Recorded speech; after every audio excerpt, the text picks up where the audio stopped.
Ahora en inglés, esto es una cosa importante. Sí. Estamos a otro nivel. Bueno, vamos a compartir pantalla. Vamos a seguir con el Power que les dije que se los voy a subir cuando termine la clase. ¿Qué es este? Bueno, ¿hasta dónde habíamos llegado? ¿Alguien se acuerda? Porque yo tengo la cabeza cuadriculada de cosas, pero me parece que habíamos arrancado nada más con... Las bases del método inductivo, Esto lo habíamos pero no visto. avanzamos, hablamos de razonamiento, pero no avanzamos a otras cuestiones. Creo que llegamos hasta acá entonces. Las Sí, hasta eso. conclusiones de... Bueno, retomamos porque puede haber habido estudiantes que no estuvieron presentes en la clase anterior. Voy a correr esto, no sé ustedes cómo les aparecen las... Bueno, Bien. ahí a mí no me tapa nada.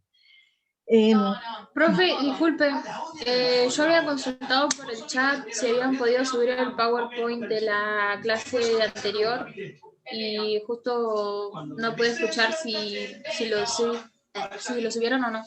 No, es este. Yo ahora estoy Sí. retomando. No, ahora al finalizar la clase lo subo. Ah, bueno, gracias. Va a aparecer como los métodos en las ciencias naturales, porque así se llama el texto que estamos trabajando, que es de Eduardo Lazo.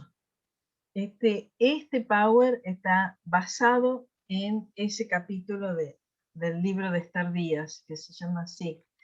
A ver, lo tengo acá. Se llama Los métodos en las ciencias naturales. A ver. Sí. Los métodos de validación en ciencias naturales. Bueno, eso en la clase pasada empezamos a ver ese texto. Inicialmente, ¿por qué era tan importante el método estamos trabajando en la concepción clásica de la ciencia, y en la concepción clásica de la ciencia ocupa un lugar central el método científico y la estructura de las teorías. Eso todavía no lo vimos, lo vamos a ver al hacer todo el recorrido para que les quede claro, entonces, qué es una teoría y cómo se conforma. Pero sí ya arrancamos con esto de la importancia del método. Y en el método, la base formal, la estructura, son razonamientos o tipos de razonamientos. Entonces, en la clase anterior vimos que el razonamiento inductivo es la base del método inductivo, así como el razonamiento deductivo es la base de los métodos deductivos.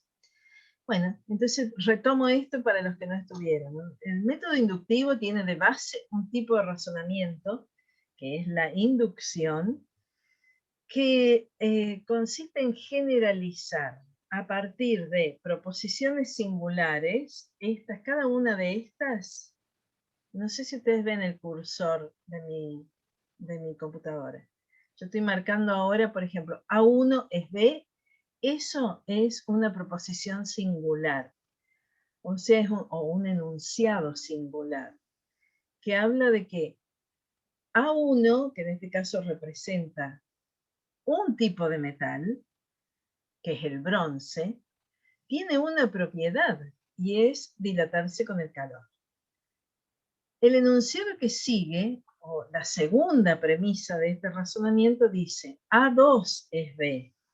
A2 representa al cobre, porque la A es un símbolo de metal, pero no son todos los metales iguales, entonces se los puede identificar así, que A1 sea bronce, A2 sea cobre.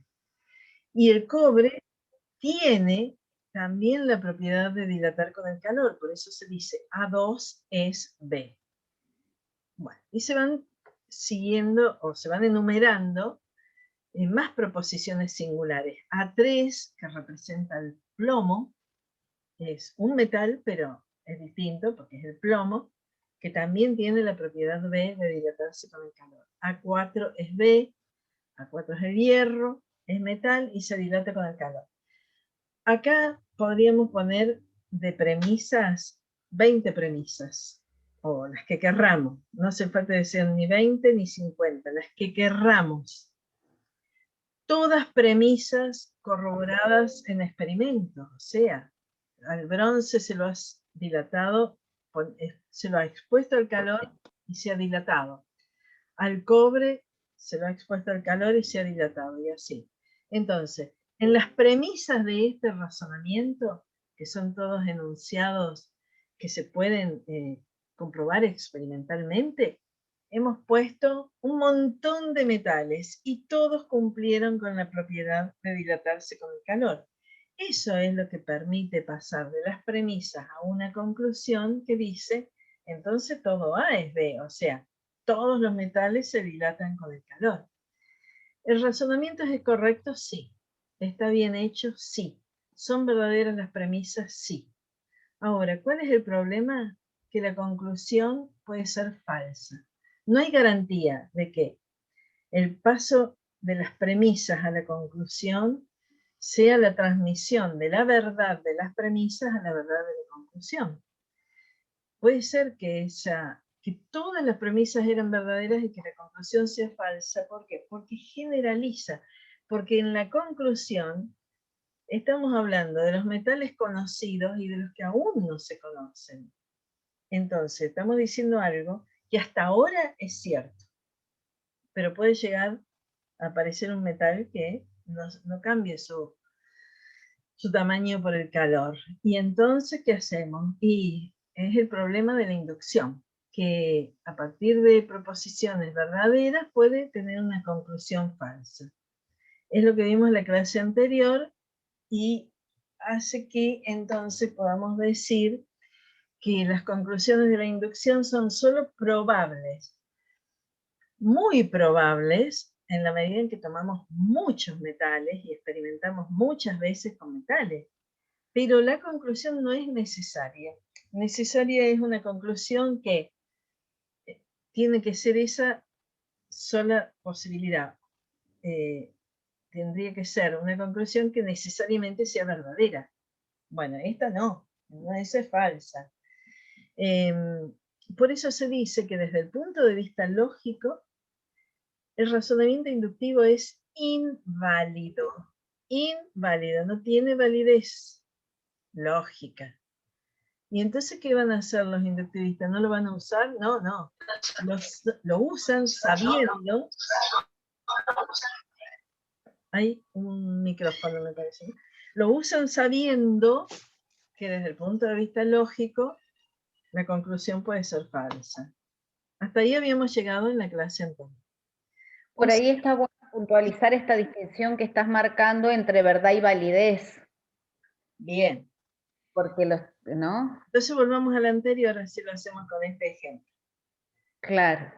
Las que son verdaderas o falsas son estas proposiciones que en este caso son proposiciones de los enunciados, o sea, las oraciones que se usan para transmitir información acerca del mundo. Esas pueden ser verdaderas o falsas. Cada una de estas. A1 es B, o sea, el bronce es un metal y se dilata con el calor, puede ser verdadera o falsa. La que sigue también, la que sigue también. La conclusión también, porque la conclusión es otra proposición. O sea, verdaderas o falsas son las proposiciones. La verdad tiene que ver con las proposiciones. Si yo ahí dijera, otra cosa como, no sé, soy malísima con el ejemplo, pero no sé, un cisne es un cuadrúpedo, estoy diciendo algo, pero es falso, no es así, ningún cisne tiene 4 patas, por lo tanto, es falso. No obstante, esa proposición también está diciendo algo acerca del mundo, y eso que dice es falso. A veces son verdaderas, a veces son falsas, las proposiciones. En cambio, el razonamiento, el conjunto este de proposiciones, algunas premisas y una sola la conclusión, el razonamiento puede ser válido o inválido. Y el tipo de razonamiento que estamos viendo acá, que es el inductivo, es inválido desde el punto de vista lógico. Ahora, ¿quiere decir que es un desastre, que no se puede usar porque no sirve para nada? No. Es más, avanzó la ciencia de manera tremenda por la inducción.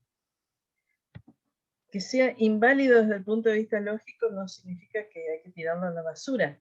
Hay que trabajar con un razonamiento del cual se sabe que cuando concluye no llega necesariamente a la verdad, sino a algo que es una probabilidad. Ya eso ahora lo vamos a ver porque es uno de los grandes problemas del método inductivo, que se basa en este tipo de razonamiento. Entonces, quedó claro, ¿no? La verdad o falsedad es una propiedad de las proposiciones, la validez o invalidez es una propiedad de los razonamientos. Bueno, hasta acá vimos un razonamiento que hemos dicho que era el inductivo, que desde el punto de vista lógico es inválido. Entonces, vamos a ver si conseguimos uno que sea válido. Hay razonamientos válidos, pero son de tipo deductivo. No todos los razonamientos deductivos son válidos. Algunos lo son. La lógica se ocupa de eso, de distinguir los razonamientos deductivos válidos de los no válidos. Ahora, ¿por qué puede haber razonamientos deductivos válidos? Porque la conclusión se obtiene de las premisas. Si la forma válida que estamos usando se aplica a premisas verdaderas, la conclusión es necesariamente verdadera. ¿Estamos? ¿O volvemos? Estamos distinguiendo dos grandes... No, repita, por favor. ¿Puede repetir, profe? Bien, ¿desde dónde? Desde... El razonamiento inductivo, el anterior, el que generaliza, no es un razonamiento válido y lleva a conclusiones probables. Este es un problema para el método inductivo. ¿Por qué? Porque la verdad es que nos sentimos más tranquilos si estamos usando una forma de razonamiento válido. Bueno, entonces vamos a ver qué sería un razonamiento válido. Un razonamiento deductivo puede ser un razonamiento válido. ¿Por qué? Porque estos razonamientos tienen una forma lógica en la que las premisas concluyen en algo que salió de las premisas. A ver, en el anterior, en el inductivo, en la conclusión aparecían datos que no estaban en las premisas. Teníamos 4 metales y después hablamos de todos los metales que son, vayan a saber cuántos, miles, no sé si miles, pero muchísimos metales. Entonces, ¿por qué puede ser falsa la conclusión? Porque estaba diciendo algo que no estaba en las premisas. En cambio, en un razonamiento deductivo, lo que decimos ya estaba en las premisas. Vamos a verlo si quieren con el ejemplo y después volvemos. Un razonamiento deductivo puede tener una forma lógica como esta que vemos acá. Todo A es B es la primera premisa. X es A, conclusión, X es B. ¿Cómo es este razonamiento? ¿Cómo lo podemos interpretar? Como en el ejemplo. Todo A es B, es decir, todo argentino es latinoamericano. ¿Esto es verdadero o es falso? ¿Hay argentinos que no sean latinoamericanos? No. Es verdadero. Verdadero. Es verdadero. Es verdadero. No hay argentinos que no sean latinoamericanos también. A su vez, dentro de todos los argentinos, yo tomo uno, que es Juan, y que efectivamente me muestra el documento y dice nacionalidad argentina. Bien, entonces tengo la primera premisa verdadera, la segunda también. Yo chequeo y puedo decir Juan es argentino. Si todo argentino es latinoamericano y Juan es argentino, la conclusión no puede fallar al decir Juan es latinoamericano. No hay forma de que eso sea falso. O sea, en este razonamiento, lo que se concluye ya estaba en las premisas. Entonces, si las dos premisas eran verdaderas, la conclusión es necesariamente verdadera. Ahora, hay argumentos o razonamientos muy parecidos a este, que parece que está todo bien, y resulta que no. ¿Por qué? Porque puede haber formas lógicas que parecen, son muy parecidos incluso, pero que se llaman falacias, porque son formas lógicas que no están aceptadas desde el punto de vista lógico como válidas. Entonces, volviendo, los razonamientos deductivos pueden ser válidos o inválidos. Los válidos son los que tienen formas lógicas válidas. ¿Quién se ocupa de distinguir un razonamiento válido de uno que no lo es? La lógica. Es el gran avance del siglo XX, fue en el terreno de la lógica, por pasar de una lógica tradicional, que era mucho más engorrosa, a una lógica formal, a una lógica simbólica, que permite hacer todo este tipo de operaciones que son muy parecidas a los cálculos matemáticos. La lógica, no sé quiénes de los que están acá alguna vez tuvieron lógica. Antes, es más, yo he sido profesora de lógica hace muchísimos años en el secundario.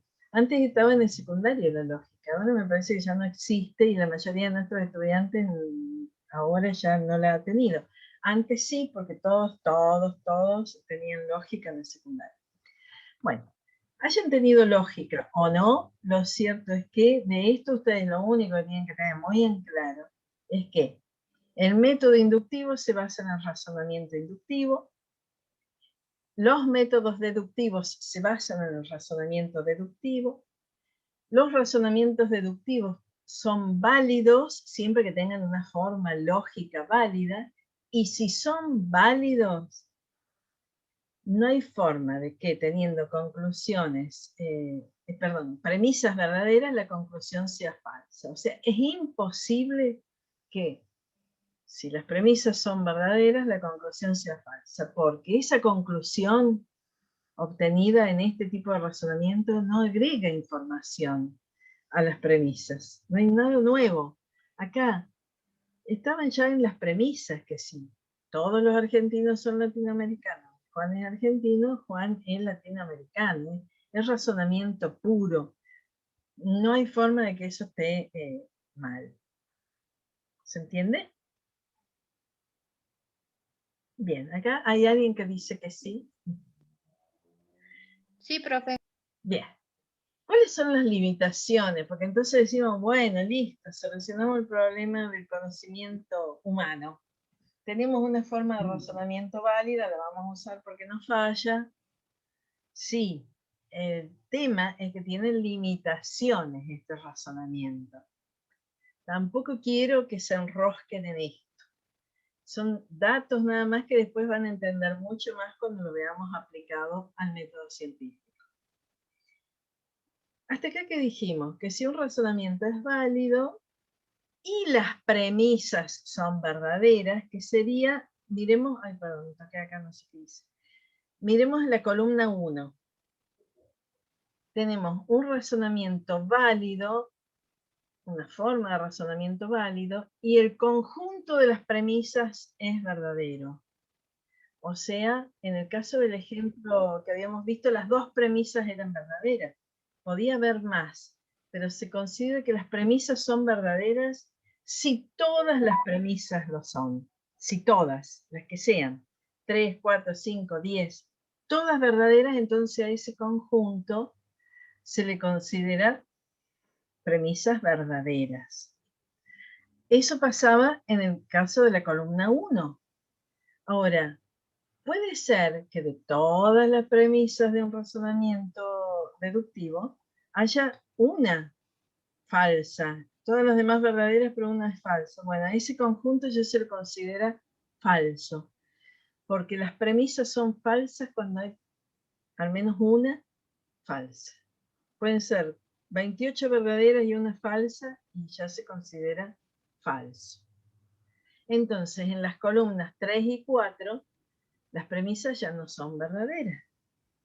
Y entonces, ¿qué problema tiene el razonamiento deductivo aplicado al método científico? Que está muy bueno si tengo todas las premisas verdaderas. Pero, ¿por qué? Por lo que dijimos antes, porque si todas las premisas son verdaderas, la conclusión es necesariamente verdadera. Ahora, fíjense lo que pasa, perdón, eso lo tengo y a su vez tengo otra certeza, y es que si las premisas son verdaderas, no puede ser el caso 2, o sea, que la conclusión sea falsa. No puede existir. Si las premisas son verdaderas, la conclusión necesariamente es verdadera. Ahora fíjense qué problemón si tengo premisas falsas, si parto de premisas falsas, porque ahí, que sería en el caso de la columna 3 y la 4, ahí puede pasar cualquier cosa. De premisas falsas puede ser que la conclusión sea verdadera o falsa, como en el caso de la columna 4. Y ahí ya perdí toda certeza, porque si de algo a mí me dicen que puede ser verdadero o falso, estoy como al comienzo. Yo lo que quiero saber es si es verdadero o si es falso, no que pueda ser cualquiera de las dos cosas. Si le preguntas a tu pareja, ¿me sos infiel? Y te dice, puede ser que sea verdadero o puede ser que sea falso. No nos sirve, queremos saber si es una cosa o la otra. ¿Para qué queremos saber que puede ser esto o lo otro? En una ciencia es lo mismo. Queremos saber exactamente, y el exactamente lo tenemos respecto a los razonamientos deductivos válidos que parten de premisas verdaderas. Y siempre que le agreguemos una premisa, seguimos manteniendo la validez. En cambio, en la inducción puede pasar a cambiarnos el razonamiento. Ah, sí, también. La propiedad de la monotonía, claro. Claro, claro. Tal cual. El tema de la validez, si la forma lógica es válida, listo. No hay que preocuparse de nada más. O sea, La si es fiel, sí, o sea que si es fiel, es fiel. claro. Por el ejemplo que había, claro. Si tenemos una forma, porque ahí con lo mismo que con la infidelidad aparece un problemita. Y es que la ciencia no trata solo con la lógica. La ciencia trabaja también con la experiencia. O sea, a la ciencia las formas lógicas le importan un montón, pero también a ver qué dice la realidad respecto, bueno, imaginemos que estamos investigando un hecho de infidelidad. ¿Qué hacemos para saber? Tenemos que ir a la realidad, porque con las formas lógicas no nos quedaríamos tranquilos. Y es lógico, hay que ir a ver si hay pruebas de una cosa o de la otra, ¿no? Entonces, los razonamientos, tanto los inductivos, que se usan muchísimo a pesar de ser inválidos, como los deductivos, están buenísimos, pero no se trata solo de lógica. La lógica es fundamental, pero igual de importante es lo que dice la experiencia con respecto al valor de verdad de las premisas. Esa es la cuestión. Si tuviéramos una solución para esto, listo, estaríamos muy bien, ¿no es cierto? Y no es así, el conocimiento humano por eso es falible. Bueno, y acá lo que estamos viendo es que los razonamientos, hay más razonamientos, pero hemos tomado los dos fundamentales para el método científico, ¿no? Los razonamientos son la armazón lógica de los métodos científicos. Y tal como ven acá en este esquema, a ver, voy a subir esto para que no les tape, los inductivos para el método inductivo y los deductivos para el método hipotético deductivo y el falsacionismo. Ay, lo pasé porque quería en realidad ver si se veía la parte de abajo, pero no se ve, ¿no? Bueno, pero es eso. Es para el razonamiento de tipo deductivo, se usa tanto en el método hipotético deductivo como en el falsacionismo. Esos tres son los métodos que justamente vamos a ver en esta unidad. Bueno, no sé si tienen alguna duda, si quieren que preguntar algo o ya nos metemos con los métodos científicos. No hay preguntas, ¿no es cierto? Estaba pensando, pero por aportar en el ejemplo, que trabajábamos alguna vez en clase, en el ejemplo de Peirce, de las bolsas y las judías, y los porotitos, como para aportar, ¿no? ¿Cómo sería pensar desde el inductivismo? Sería tener una bolsa con poroto y decir, este poroto es blanco, este poroto es blanco, este otro poroto es blanco, este otro poroto es blanco, todos los porotos de la bolsa son blancos. Y en el caso del inductivismo decimos, todos los porotos de la bolsa son blancos, saco uno y ¿cómo va a ser? Blanco. O sea que esas dos formas formas de procedimientos son por ahí los que definen un razonamiento o el otro, ¿no? De una manera simple. El problema de la ciencia es que la ciencia tiene muchas afirmaciones como esas que pusiste de ejemplo. Dice, todos los cisnes son blancos. Entonces, en el zoológico o en el campo de alguien hay un cisne. ¿De qué color va a ser? Blanco, decimos. Pero ¿estamos seguros de que todos son blancos? De hecho, ¿cuántos siglos se creyó que todos los cisnes eran blancos hasta que aparecieron los cisnes negros, que no se conocían hasta ese momento? Entonces, el valor de verdad de las premisas no es seguro en ciencia, porque decimos que depende de lo que diga la experiencia. Y la experiencia hasta ahí decía que los cisnes eran blancos, pero resulta que una vez en otro país, que todavía no había registro, o en un lugar de que no había llegado el ser humano, aparecieron unos cisnes negros. Entonces, estamos en problemas, realmente, porque una cosa es la forma lógica, todas las garantías que puede dar el razonamiento en abstracto, el razonamiento puro, y otra cosa es cuando lo aplicamos a la realidad. De la realidad no tenemos estas certezas como para decir, tengo la verdad y no me va a mover nadie de ahí, por eso la ciencia es provisoria, ¿no? Que ustedes lo han puesto en los prácticos, mucho. Sí. Bueno, entonces ahora vamos a empezar con el primero de los métodos. El primero de los métodos en serio de la ciencia moderna, porque es con lo que arrancó la ciencia moderna, pero que tampoco había nacido en la modernidad. Ya ahora rápidamente vamos a ver una brevísima historia de la inducción. Bueno, estos son los temas que ustedes tienen que manejar para el práctico y para el parcial, sobre el método inductivo. Sus orígenes, cuáles son las condiciones básicas, qué pasos tiene el método inductivo, cuáles son las tesis de la inducción y las críticas y problemas del método inductivo. Estoy mirando la hora para no irme de... Estas preguntas son centrales a la guía de lectura. Esa guía no la subimos todavía, ¿no? No.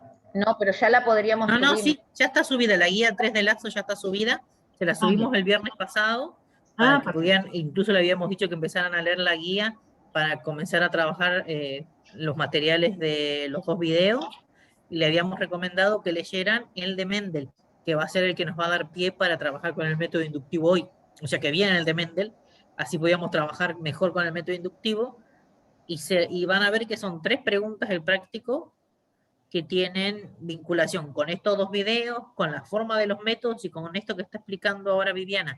Igual les vamos a abrir un foro como hicimos con el anterior, donde varios de ustedes preguntaron cuestiones muy puntuales como necesitamos subir alguna cosa. Puede que haya 2 paradigmas como partes de tecnociencia y demás, y les fuimos contestando en función de las dudas puntuales. Así que no se preocupen que igual yo un rato más abro el foro más tarde.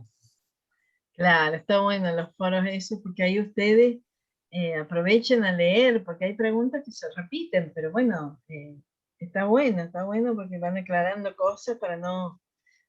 O sea, hay que sacarse las dudas, para eso estamos. Ustedes tienen que ir tranquilos a la resolución de las cosas, porque esa es la idea, de que hagamos un proceso acompañándonos, ¿no? Bueno, el primer punto es que plantea Lazo es de dónde viene la inducción. ¿Por qué se convierte en el método de la ciencia? Se convierte en el método de la ciencia moderna. Eso es cierto. Ahí se terminan las disputas respecto a cuál sería el método. Eso ocurre en el siglo XVII, sobre todo a partir de un autor que tenemos acá.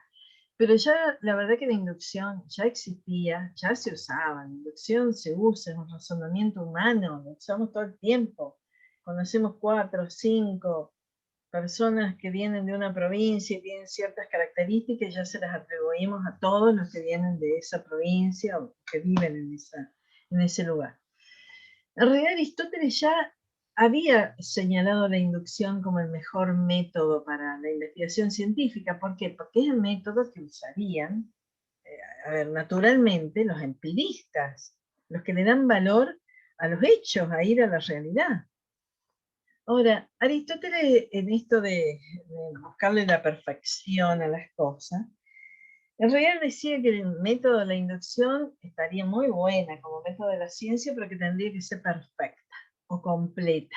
O sea, una inducción que tuviera en las premisas del razonamiento que vimos como ejemplo todos los metales, no una muestra, sino todos los casos posibles. Entonces ahí sí concluir con tranquilidad que todos los metales se dilatan con el calor. Bueno, la verdad es que esto es aplicable a muy pocos objetos de investigación, porque ¿cómo hablamos de cisnes?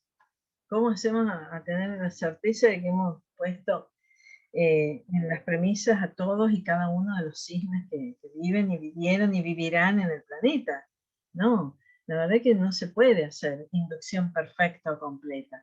Hay otros aspectos sí que pueden ser considerados en su totalidad, pero no, no sé, los planetas, bueno, todo tipo de especies, vegetales, animales, etcétera, etcétera.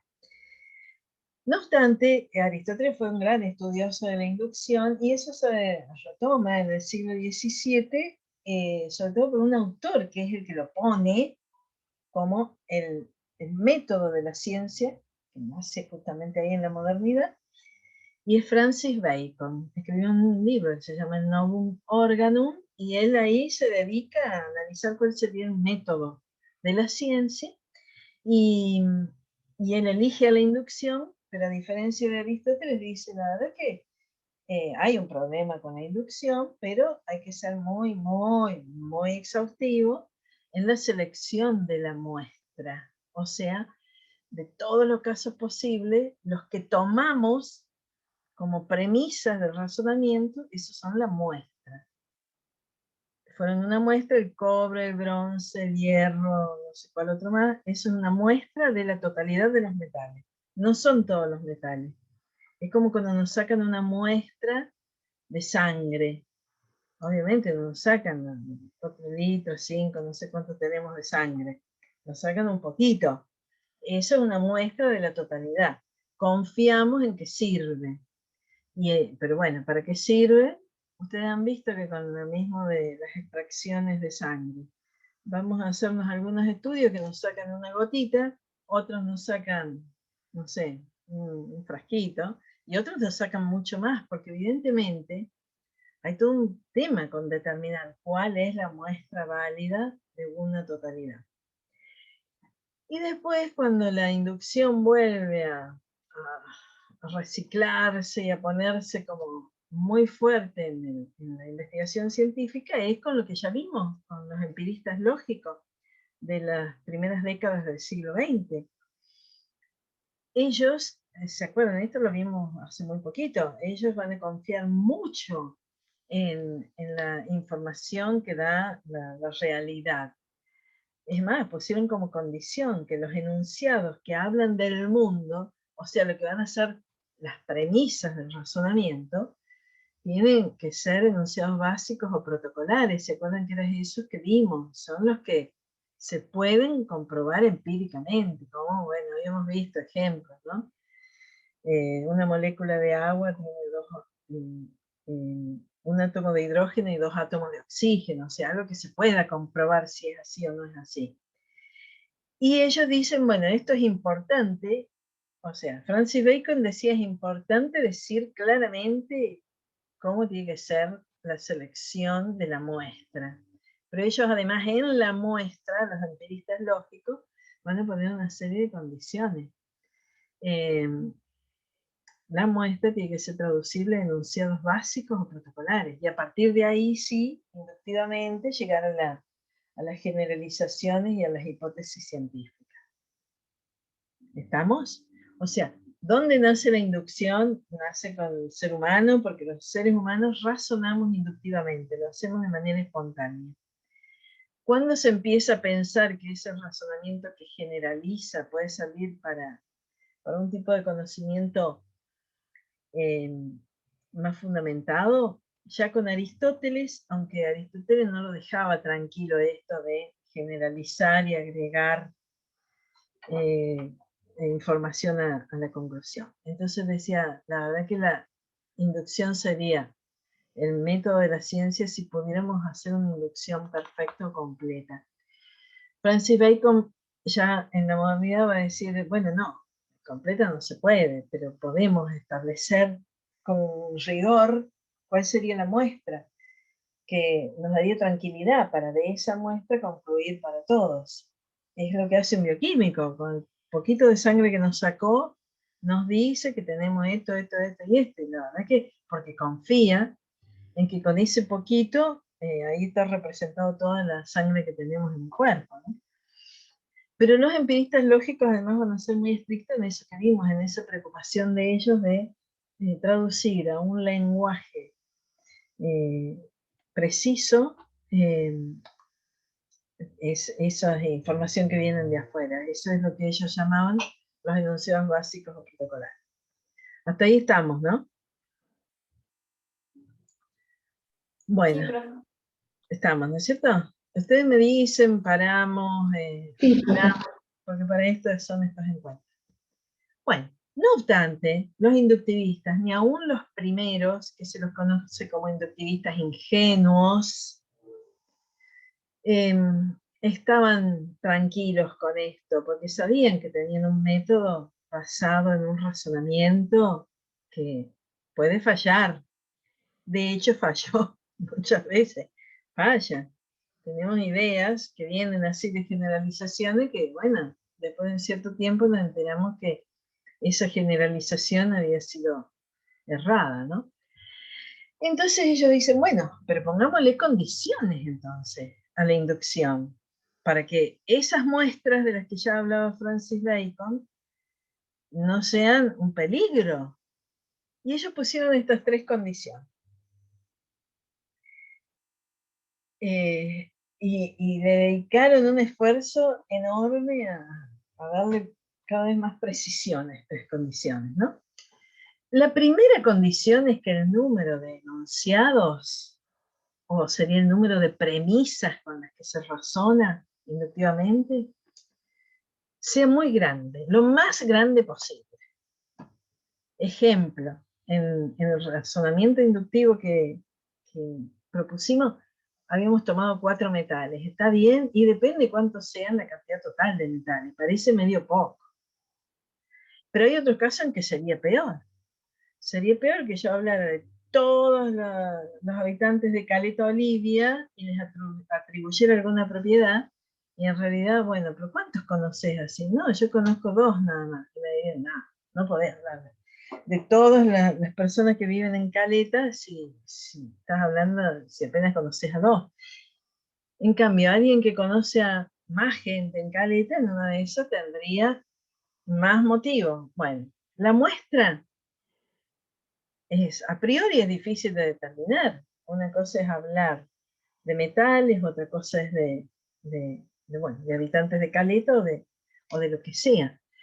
Ellos en general van a decir, bueno, tiene que ser lo más grande posible, pero claro, depende de qué nivel de homogeneidad haya en la muestra. Y ahí es donde dicen, bueno, entonces hay que poner una segunda condición. Porque ¿para qué vamos a repetir un razonamiento inductivo si no variamos las condiciones de la observación? O sea, si no hacemos muestras seleccionadas al azar, sino, por ejemplo, para hablar de las personas que estamos en Caleta Olivia, habría que hablar de diferencias, ¿no es cierto? Porque si me ocupo de personas que son todas o del mismo lugar o del mismo barrio, de la misma edad, de qué sé yo, un montón de condiciones todas iguales. La verdad es que tomé muchos, pero todos muy parecidos.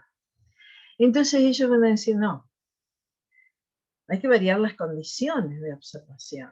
Hay que tomar muestras al azar, porque en una de esas estoy... Bueno, ustedes esto un poco lo viven cuando hay elecciones, cuando se hacen encuestas de opinión. Si vamos a un lugar donde son todos más o menos tienen las mismas características, es muy probable que nos dé una cosa, en cambio si mezclamos nos va a dar otra. Esa es una cuestión importante. En el caso de Mendel, él trabajó con más de 18.000 guisantes, en una muestra grande, pero no solo tomó con ciertas condiciones, tomó varias condiciones. Y si estoy estudiando guisantes, a ver qué tiempo se crecen y dan fruto y todo lo demás, bueno, yo tendría que variar otras condiciones más, ¿no? El riego, la profundidad del sembrado, la cantidad de luz, lo que sea. Eso sería interesante, porque si hago siempre el mismo experimento con el mismo tipo de muestra, sí, es importante porque sumo cantidad, pero también hay que variar condiciones.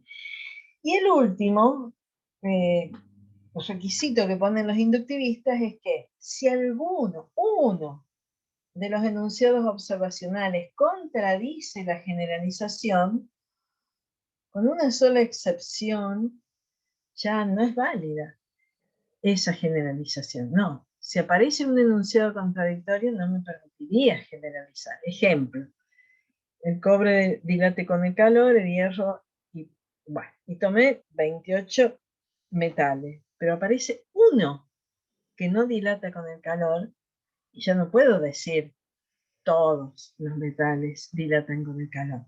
Voy a decir, bueno, hay una probabilidad altísima de que siendo metal dilate con el calor, porque bueno, el 98% de los metales dilatan con el calor, pero ya no es una generalización, ya no es una totalidad. Carolina Carrizo levantó la mano. Sí, profe, a lo que usted está hablando, también podemos poner de ejemplo el experimento de Mendel, que él pretendía que todos los guisantes fueran lisos y blancos, y se encontró abriendo una muestra, digamos, de un mismo guisante, salieron lisos y rugosos.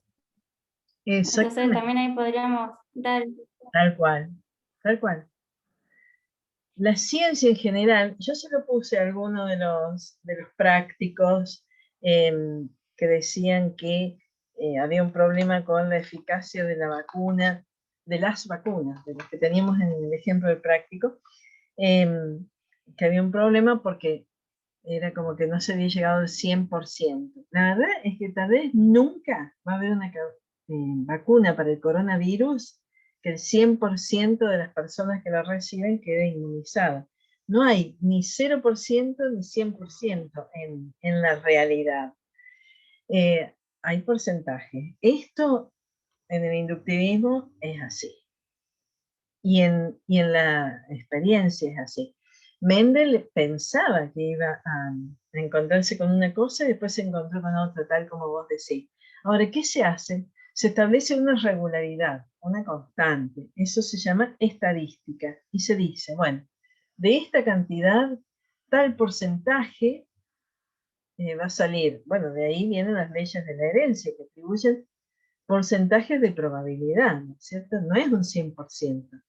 Pero, bueno, la probabilidad puede tener un número alto, como ya lo vamos a ver a continuación. Pero básicamente esto es lo que los inductivistas, con mucho esfuerzo, muchos cálculos, lograron para darle cierta seguridad a las muestras que toman para después razonar inductivamente. Las muestras son de la mayor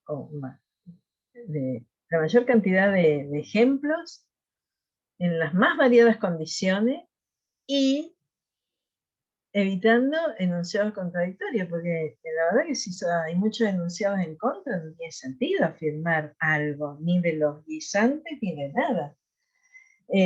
Y si no estableciendo con qué probabilidad va a ocurrir eso. Bueno, no sé si hay alguna otra pregunta, me avisan. Bueno, después en un apartado en el que sigue, ustedes van a ver que Lazo habla de los pasos del método científico, basado en el inductivismo, o sea, el método inductivo. Bueno, los pasos son estos 5, en realidad están muy estandarizados, muy estandarizados.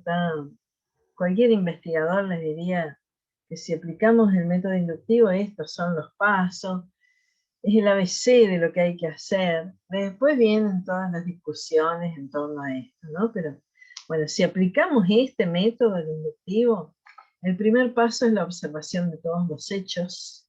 En el caso de Mendel, los que ya vieron el video, ¿qué observaba él? Bueno, hizo todo su trabajo en base a la observación de guisantes, de ciertos, como porotitos serían, para hacerlo más sencillo. Según el inductivista, esta observación hay que hacerlo sin ningún tipo de juicio o selección a priori. Observar, observar, observar, observar. Ellos van a pedir como una observación libre de prejuicios y todo lo demás. Vamos a ver que después eso... Dale, buscame. Buscá, arriba la mesa no, buscá. Hay un micrófono que quedó abierto. Bueno, a partir de esa observación de todos los hechos, viene el registro. O sea, es observar y es tomar nota. Tomar nota no de cualquier manera, no anotar así más. Es, por empezar, para observar, primero hay que tener mucha prolijidad en etiquetar a cada plantita, por ejemplo, ponerle un código, un nombre, porque si voy a seguir el crecimiento de una plantita, tengo que tenerla identificada. Será A1, A2, A3 o como querramos, pero hay un protocolo también de obtención de datos, ¿no? Porque si no, ¿cómo hago el seguimiento de esa observación? Y una vez protocolizado esto, se hace un registro, ¿no? De enunciados que se traducen en enunciados observacionales o protocolares, porque los inductivistas le dan muchísima importancia a esto, ¿no? Estos son todos datos obtenidos de los hechos, de ir a mirarlo, ir a tomar notas si creció, no creció, si creció. Después con todos esos datos, ¿qué hacemos? Hacemos varias cosas. Análisis, comparación, clasificación, porque para eso hemos hecho esa toma de datos, ¿no? Y a partir de ahí se puede llegar a conclusiones usando la inducción, que serían generalizaciones. Generalizaciones que van a hablar de relaciones entre los hechos o de causas que encontramos, relaciones causales entre los hechos. Ejemplo, si estoy trabajando con guisantes, los tengo identificados, los tengo sembrados, como hizo Mendel. Bueno, no voy a redundar, esto véanlo ustedes en el video. Pero a partir de ahí, porque él hizo primero la observación, registró todo, después pudo hacer análisis, comparación y clasificación de eso que vio. Y de esa manera pudo llegar a la formulación de las leyes de la herencia.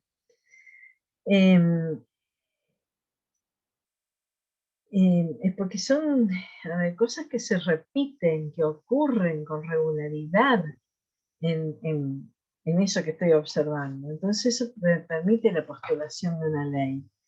Y a partir de tener la ley, ¿qué puedo hacer? Bueno, muchísimas cosas. Una es que a partir de ahí podemos hacer explicaciones y predicciones de los hechos. O sea, podemos hacer un montón de cosas después con esa ley científica. Y a su vez, cada vez que hacemos inferencias a partir de esas leyes, tenemos la oportunidad de volverla a poner a prueba a la ley. Por ejemplo, todos los metales son conductores de electricidad. A eso se llega después de observación de hechos, de registro de hechos, de análisis, comparación y clasificación de esos hechos, y de una generalización empírica. Bueno, a partir de ahí, si todos los metales son conductores de electricidad, y yo quiero hacer un puente, bueno, no voy a usar una manguera de goma, voy a usar algo de metal. Al usarlo, vuelvo a poner a prueba la validez de la ley. Al usar las leyes científicas, cada vez que las aplicamos, las estamos volviendo a validar, porque efectivamente pasa. No sé si quieren preguntarme algo o poner algún ejemplo. Las leyes de Mendel, de la herencia. Bueno, si se siguen haciendo investigaciones, cada vez que de la combinación de determinados ADN, las generaciones futuras, se hace la predicción, ¿no es cierto? Si tenemos un hijo con alguien que es de otra raza, algunos aspectos de la otra raza van a aparecer en el recién nacido. Y si aparecen, se vuelve a validar la ley. Sí, Carolina. Sí, ahí también en cuanto a genética, hay un ejemplo de, por ejemplo, la calvicie, que está demostrado que solamente a los hombres le agarra mayor magnitud que a las mujeres, al igual que el daltonismo. Las mujeres son portadoras de daltonismo, pero no pueden tenerlo y los hombres sí. Exactamente. Bueno, entonces, eso se ha hecho aplicando seguramente. Inicialmente, podemos decir que de la época de Mendel las investigaciones eran inductivistas. Y a partir del siglo XX ya hubo grandes modificaciones al método y aparece el método hipotético deductivo y hoy por hoy es mayoritario. Pero se pueden haber obtenido ese tipo de leyes aplicando el razonamiento inductivo. Y la verdad es que cada niño que nace con daltonismo y es varón, bueno, vuelve a validar esa ley, ¿no? Le dan son nuevos niveles de confirmación de las leyes. Ahora, todas las leyes son provisorias en el sentido de que son obtenidas a partir de generalización. Acá en el chat Fabiana pregunta, primero preguntó cuándo se pasa de la observación, cuándo se deja de observar, digamos, y se pasa a una conclusión. Ahí nosotros le habíamos contestado cuando se logra la generalización empírica, ¿no? El punto 4 y 5. Entonces ella vuelve a preguntar, pero ¿cuándo digo basta de investigar y paso a la conclusión, al punto 4, a la generalización? Es decir, veo 1000 guisantes, de ahí saco conclusión. Capaz que me equivoco, pero creo que no está claro cuántas muestras o casos deben ser observados para tener una ley. Bienvenido al club de los críticos del inductivismo. Esta es una de las críticas al inductivismo. ¿Cuántos casos son suficientes? Y medio que es ad hoc. Hay algunos cálculos matemáticos o algunos requisitos. Por ejemplo, no se podría hablar... ¿Ustedes han visto publicaciones de encuestas en las épocas de elecciones que dicen a cuántas personas o se llamó por teléfono, no sé, de alguna manera se las encuestó respecto o a quiénes iban a votar o quién tiene mejor imagen o lo que sea? ¿Quién establece eso? Bueno, hay algunos mínimos. Si yo publico una encuesta de opinión de 20 personas, me van a decir, rajá de acá, eso no lo vamos a publicar. Pero ¿cuántos son la cantidad necesaria de casos, como dice Fabiana? La verdad, el inductivismo es muy criticado por eso, porque no hay forma de decir, bueno, no, Mendel trabajó con 18.000 guisantes. ¿Tenían que ser 18.000? ¿Eran suficientes parece que es mucho, ¿no? Está bien. Ahora ya van a ver que no hay garantía de nada. Es mejor que haya trabajado con 18.000 que con 6 plantitas, porque con 6 plantitas diría, qué chanta Mendel, pasar a la historia con esto. No, 8 años trabajó. Era monje, tenía algo a favor, era monje, vivía en un monasterio, tenía todo el tiempo para hacer esto. Pero, ¿cuándo se pasa? Bueno, esos son criterios que define la propia comunidad científica. Es como ahora, nos dicen todas las vacunas probadas en fase 3. Bueno, ¿cuántas personas son las que tienen que recibir la vacunación en fase 3? Bueno, hay mínimos, pero después depende de cada proyecto,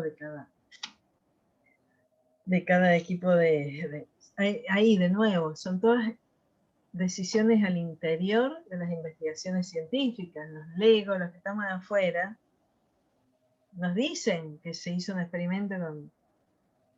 Bueno, ahora salen publicadas, ¿no? Los experimentos con cuántas personas y... Bueno, confiamos. Esto es una cuestión de fe. La ciencia es una cuestión de fe. Bien.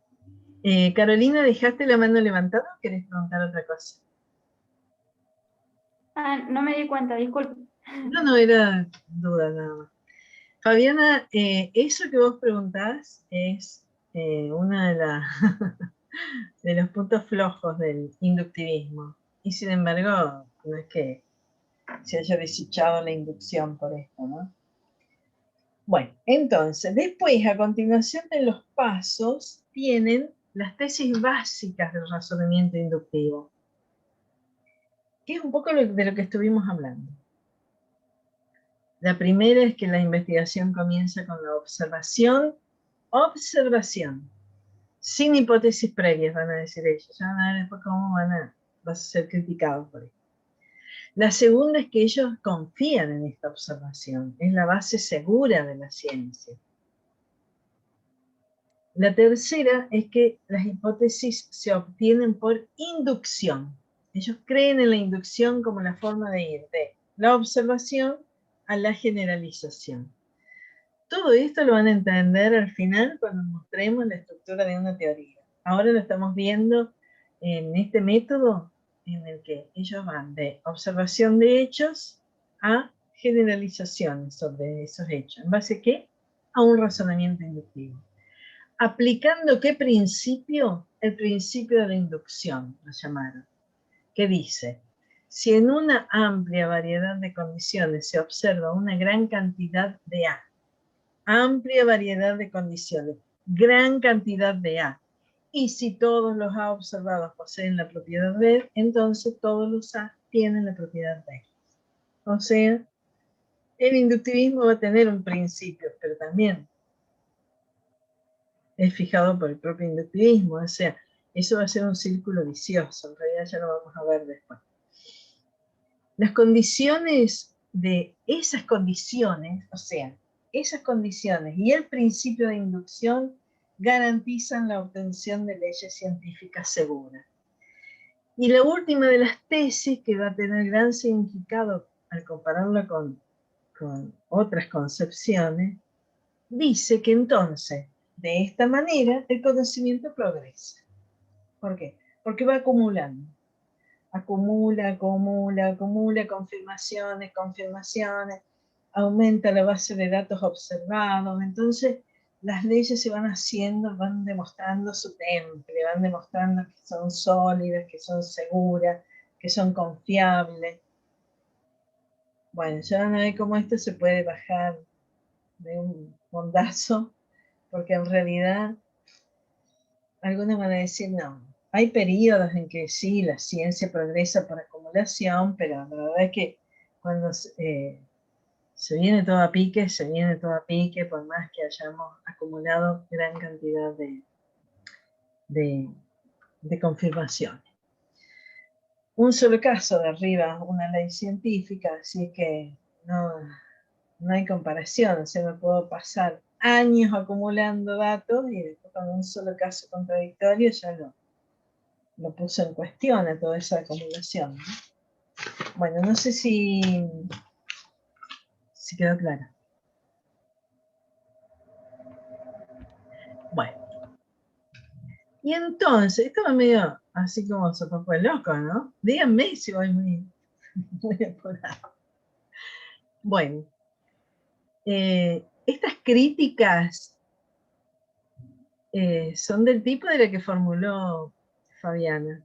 O sea, lo que se llaman críticas y problemas del método, que ustedes lo tienen en este orden en el texto, surgieron por preguntas como estas, ¿no? O cuestiones como esta, a las cuales el inductivismo le dio vuelta, pero en definitiva no pudo darles respuesta. La primera crítica, la matadora, es que es inválido el razonamiento inductivo. Eso no se puede cambiar. No hay una apoyatura lógica válida que indique que por acumular a casos, sea válido llegar a la formulación de una ley general que dice para todos. No hay cómo salvarlo a esto. Es la crítica más matadora con la que lidió el inductivismo. A esta crítica es que el inductivismo dice, bueno, sí, pero tenemos probabilidades de tener certeza, porque, bueno, porque hacemos las cosas bien, porque variamos las condiciones, porque tomamos muchos casos, y otro le va a decir, sí, pero no es válido. O sea, está linda el intento, pero no. Porque tiene que ver con lo que sigue, otro problemón.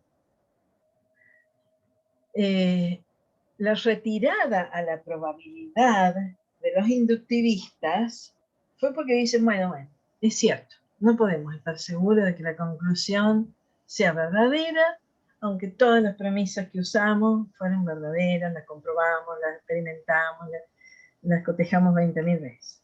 Bueno, tienen razón. Nos retiramos de ese podio, pero nosotros podemos hablar de grados de probabilidad.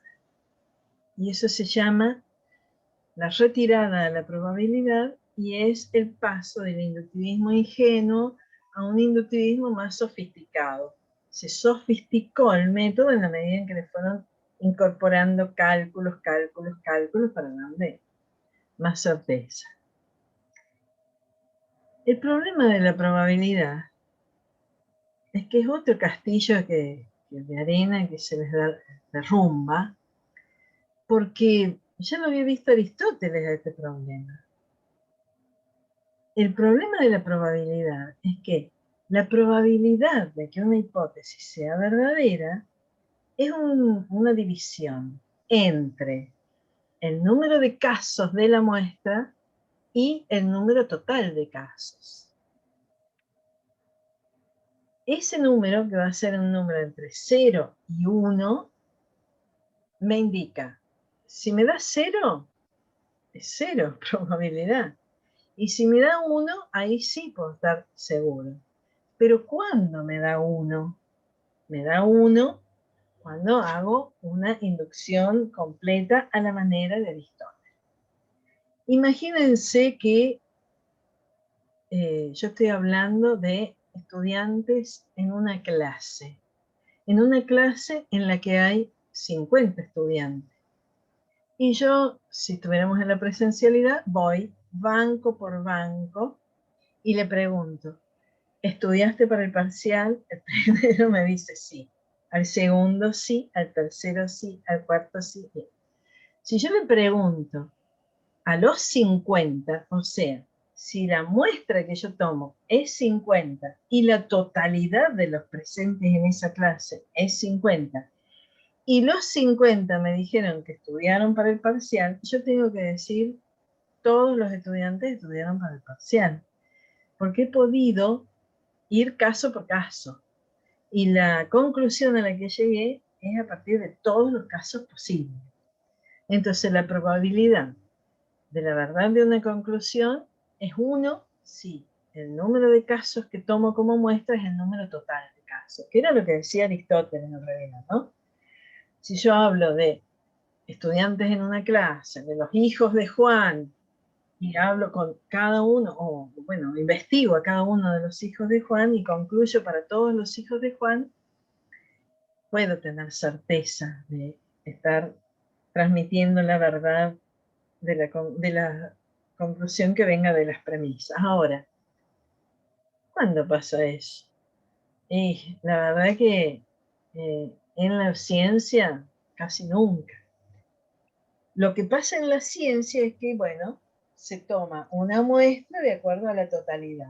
Y si los casos son 520 y tomo los casos totales, son 520 y tomo 260 de muestra, ven que ahí tengo una probabilidad intermedia. No tengo ni el 1 ni el 0. Ahora, si de los 520 yo tomara 500, el número se iría aproximando más al 1. O sea, cuando me voy aproximando al 1, la probabilidad es más alta. Ahora, vamos a Mendel. El número de casos que toma Mendel son 18.000, pero el número total de guisantes, ¿cuántos son? Y decimos infinitos, la verdad que no sabemos. ¿Quién puede saber cuántos guisantes de esos hay? Nadie, nadie, nadie. No hay forma. Y cualquier número por alto que sea, dividido infinito, es 0. Por lo tanto, el cálculo de la probabilidad para los casos en que sean potencialmente infinitos, no hay número de muestra que lo aumente. Va a ser siempre imposible de comprobar la probabilidad de acierto de Mendel o de quien sea, ¿no? ¿Se entendió esto? O sea, es claro que en la medida en que el número de premisas esté muy próximo al número total de casos, estoy más tranquila. Si tomé 50 de 50, estoy re tranquila. Si tomé la mitad de 520, un poco menos, pero todavía hay tranquilidad. Ahora, si tomé 18.000 de infinito, 18.000 es nada, no. El resultado es 0. Por ahí, Vivi estaba pensando en aclararle a los chicos que el método inductivo como que tiene dos versiones, una versión verificacionista y esta versión que estás explicando que le llamamos confirmacionismo, que es ante las críticas a la inducción, una defensa del inductivismo es la salida por la probabilidad. Sí, tal cual. No lo dije porque enlazo, hay otros autores que hacen esa diferencia. En vez de hablar de inductivismo ingenuo y de inductivismo sofisticado, hay un inductivismo, el primero, que es muy ingenuo porque creían que podían verificar las hipótesis científicas, que hizo la retirada a la probabilidad y ahí ellos mismos se autodenominan confirmacionistas. Hay una confirmación con un alto grado de probabilidad provisoria. ¿Está bien lo que decís, Leti? Yo no lo puse acá, que lo podría haber puesto. No, pero lo estuviste explicando, en realidad. La idea de que ante una hipótesis, un inductivista ingenuo dirías, ante un nuevo caso verifico la hipótesis. Aparece un nuevo metal y un inductivista ingenuo diría, este nuevo metal que se dilata me verifica la hipótesis. Ahora, dada la crítica, la salida es la probabilidad. Ahí dirían, hay un grado de confirmación de la hipótesis, ¿no? Creo que eso es lo que estás marcando en tu... Sí, sí, tal cual. ¿Qué señorita hablaba? Sí, hay un micrófono, ¿no? Claro. La verdad es que nunca pudieron resolver lo de la invalidez del razonamiento y el problema de la probabilidad. Porque da como garantía, pero no son totales. Aseguro se lo llevan preso acá, porque es cierto que lo que hizo Mendel nadie lo rechazaría por poco serio, porque la verdad es que él hizo una investigación seria, basada en muchos casos y todo lo demás. Ahora, pueden ser falsas las leyes de la herencia, aunque se siguen confirmando, pero son confirmaciones probables, una probabilidad alta. Y pensar en la probabilidad es re interesante en el sentido que porque los chicos hablan mucho de la verdad. Y acá la cuestión es un alto grado de probabilidad porque no hay garantía de verdad de la conclusión, porque la conclusión dice mucho más que la premisa. Y los chicos en el práctico asocian mucho método, ciencia, verdad, ¿no? Creo que está interesante en este sentido de empezar a repensarlo, disociarlo, cuestionarlo como lo hacen en el método. El tema de la verdad es más una necesidad humana. Necesitamos pensar que hay verdades. Nos tranquiliza un poco. Ya es demasiado inquietante pasar por esta vida como para no tener algo de que nos dé certeza.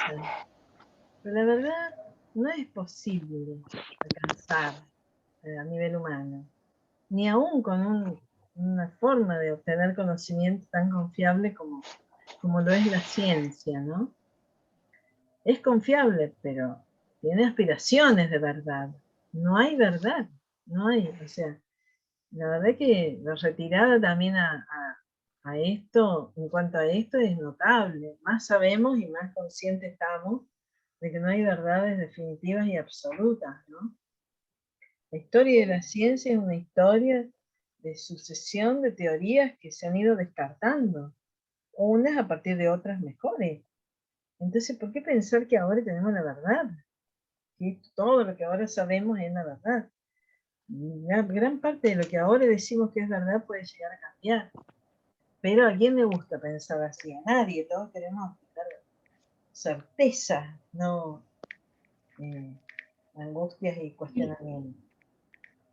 Y cuando los chicos sustentan la provisionalidad del conocimiento, que vamos aprendiendo de nuestros errores y nos vamos a... el conocimiento científico es provisorio porque sería reemplazado por otro conocimiento, hace una relación directa con la verdad.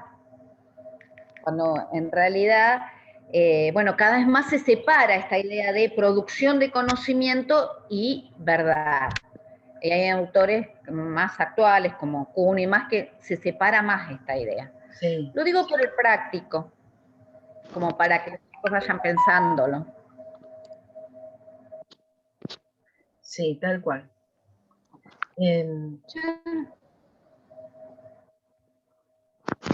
Pensé que alguien había... Nadie pregunta nada, ¿no? Bueno. Maxi, tu micrófono, no, es por el micrófono. No por... Bien. Estas críticas a la inducción son muy fuertes y no las pudieron resolver aún hoy. O sea, es un razonamiento inválido el que le da el sustento formal al método y no puede resolver el problema de la probabilidad, aun cuando se han esforzado tanto en encontrar cálculos para darle. Para eso que preguntaba Fabiana, ¿no? ¿Cuándo una muestra es suficientemente grande? Y bueno, los inductivistas más o menos establecen para cada caso cuál sería el piso, pero lo mismo, puede ser muy grande. A Mendel nadie le hubiera dicho a usted, es poco serio, viene con pocos casos, viene con un montón de casos, pero hay que saber que la probabilidad de que esas leyes sean verdaderas es cero. O sea, y no es que sean falsas. Arnaldo, no te escucha. No es que Dale, decir, a tu cucha. Apa. Anda con tus hermanos. Anda a la cucha. No es decir, hay un micrófono. No es decir Sí. que sean falsas las leyes de Mendel. Es que ellos querían una probabilidad que fuera equivalente a la verdad. Y en ese sentido la probabilidad es cero de que eso sea una verdad absoluta, necesaria, definitiva. Bueno. En las clases presenciales pasan otras cosas. Sí, sí. Todas otras. Todas otras cosas. ¿Qué no nos ha pasado, no? Bueno. Pero parece que ya es un montón. Sí, sí.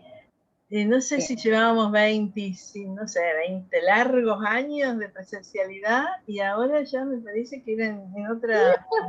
Otro. No me acuerdo. Me parece que fue en una vida anterior, no en esta. Bueno, terminamos acá hoy con esta y las otras características que están en la que sigue y ya ahí cortamos, porque medio pesadita la clase porque fue un poquito rápido. Pero vamos muy bien con los temas, así vamos muy bien. Bueno, otra crítica enorme al inductivismo, que me voy a volver un poquito para atrás. Ven que entre sus tesis estaba que la investigación científica comienza en la observación sin hipótesis previa. Bueno, eso que ustedes tienen acá como la tercera crítica fuerte, eso es mentira. Primero que no lo financiaría nadie. A ningún proyecto de investigación le pondrían dinero si los investigadores dicen vamos a ir a mirar. ¿Qué cosa? Ah, no, vamos sin ninguna hipótesis, vamos a mirar. Bueno, pero dígame mínimamente qué va a mirar. No, yo voy a mirar y lo que pinta, no, no es así. Hay hipótesis previas, por empezar, porque la verdad que sería, por empezar, muy improductivo una observación sin saber qué hay que mirar. Cuando hacíamos las clases presenciales, el ejemplo que poníamos es que si les decíamos, nosotros teníamos clases de muchos estudiantes en una misma, en un aula muy grande que hay en la universidad, y les decíamos, salgan a mirar, nos mandamos así, sin ninguna hipótesis, y vendrían y cada uno hubiera mirado cosas diferentes, sobre todo los primeros días de clase que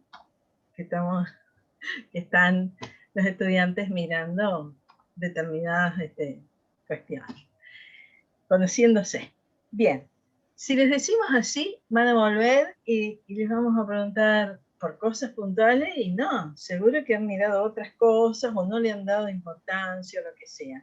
Entonces, evidentemente tendríamos que volverlos a mandar a que miren, a observar. ¿Y por qué los mandaríamos a observar una cosa u otra? Porque hay una hipótesis previa. Porque les vamos a pedir que miren determinados tipos de objetos. O sea, hay hipótesis previas de homogeneidad de clases de objetos que resulta interesante mirar para los objetivos de la investigación. ¿Y de dónde salieron que eso que les decimos que tienen que mirar es importante? De inducciones previas. O sea, tenemos hipótesis, tenemos ideas de que hay una relación entre estos objetos y por eso los vamos a mirar. No porque alegremente vamos viendo qué pinta y a mí me pareció ver una cosa y a mí otra. No es así. No funcionaría la investigación científica. O sea, si estamos mirando algo, es por algo. Ese algo es una hipótesis previa que ya tiene el científico. Es imposible ir a ciegas a observar. Imposible, improductivo, innecesario, inconducente, todo por lo mal. Entonces, esta es la crítica. La ciencia no comienza con la observación sin ninguna hipótesis. Por ejemplo, ahí yo les puse un ejemplo breve. Porque ya sabemos antes de ir a observar qué datos necesitamos relevar. Y eso es porque ya tenemos esa hipótesis. Por ejemplo, si estamos investigando el rendimiento académico y número de hijos, ¿qué vamos a ir a consultar? Los datos. Primero, ¿qué va a configurar nuestro universo, nuestra población? Los estudiantes o las estudiantes que tienen hijos, obviamente. ¿Tendría sentido que tomen en cuenta de qué color tienen el pelo, si lo tienen teñido o no lo tienen teñido? La verdad que no. ¿Por qué? Porque no hay nada en las hipótesis previas de que el rendimiento académico en relación con el número de hijos tenga algo que ver con el color de pelo. Eso lo desterramos de. No está en la hipótesis inicial. No hay nada que nos indique. Por lo tanto, la observación no es el punto de partida, como decían los inductivistas. En las observaciones hay preconceptos. Es lo que después vamos a ver mejor, que es lo que Kuhn llama la mirada del paradigma. esos preconceptos que tenemos en la vida para mirar en la investigación científica es el marco teórico. El biólogo va con su concepción, su entramado teórico, su concepción ya teórica sobre el tema y mira a partir de eso. Y esto va a ser un condicionante grande, esa observación neutra y libre de preconceptos que pedía el inductivista, el ingenuo. El inductivista más sofisticado va a reconocer que sí, que hay necesidad de algo que guíe la investigación. Que después en el otro método van a ser las hipótesis directamente, se va a reconocer esto, por eso va a cambiar el punto de partida de la investigación. Los enunciados observacionales también tienen carga teórica, porque eso que pedían los inductivistas y los positivistas en particular, respecto a los enunciados básicos, observacionales, que fueran basados en datos de la realidad, bueno, también para expresar esos datos de la realidad, hay que usar un lenguaje cargado de símbolos y conceptos que vienen de teorías y que por lo tanto cargan de teoría a la observación. No podríamos traducir lo que vemos a enunciados observacionales si no tenemos teoría. No podríamos escribirlo siquiera. Vamos junto con biólogos que están mirando plantitas y nosotros no sabemos qué poner, porque no sabemos ni siquiera, no sabemos qué estamos mirando, porque no tenemos la teoría, no sabemos cómo se traduce a un lenguaje simbólico, y por lo tanto, y esto va a ser también un gran problema, el problemón de los términos teóricos en el inductivismo.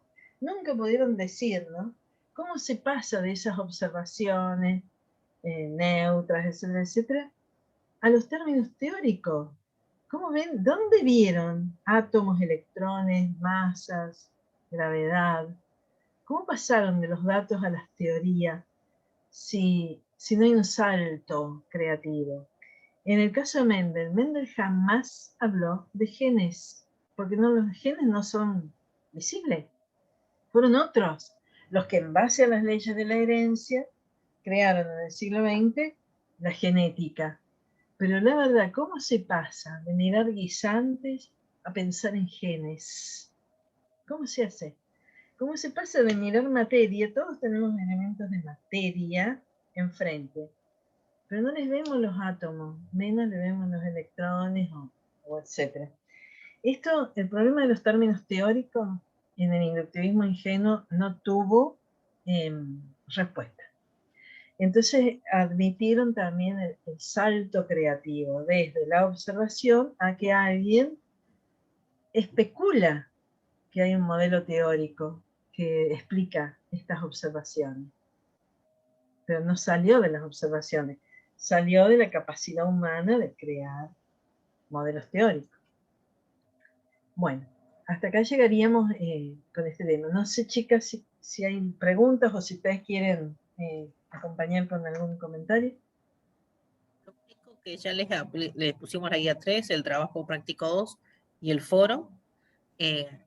Muchos de ustedes, si ya vieron los videos, están en este proceso que estaba hablando recién Viviana, ¿no? De qué pasa con la observación, qué pasa con el registro, cuánto se registra y cómo se registra, si cualquier registro es un registro científico, si qué implica registrar científicamente. Presten atención a esos elementos, porque es lo que nosotros vamos a seguir discutiendo el viernes y es lo que vamos a seguir usando para el práctico que estamos trabajando. Entonces, presten atención a las formas de registrar y de resolver los problemas. O sea, cómo se identifica un problema científico, cómo se pasa de ese tema que puede ser un tema de interés personal a un tema de ciencia, sean los guisantes y el antecedente de la genética, o sea, qué pasa con los moai en la isla de Pascua, y cómo se registra en ciencia. O sea, este proceso de construir el lenguaje científico implica un marco de registro y de construcción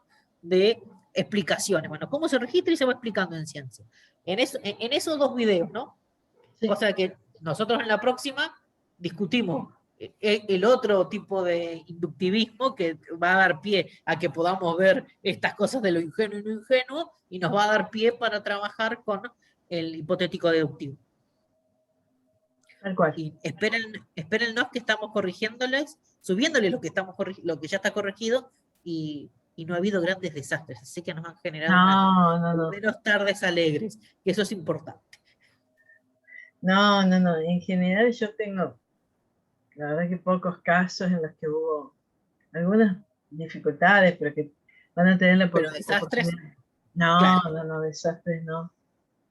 No, para nada. Manténganse en esa energía, y hoy hay un alumno que envió recién una pregunta de que es la primera clase que tiene porque recién hoy entró al sistema.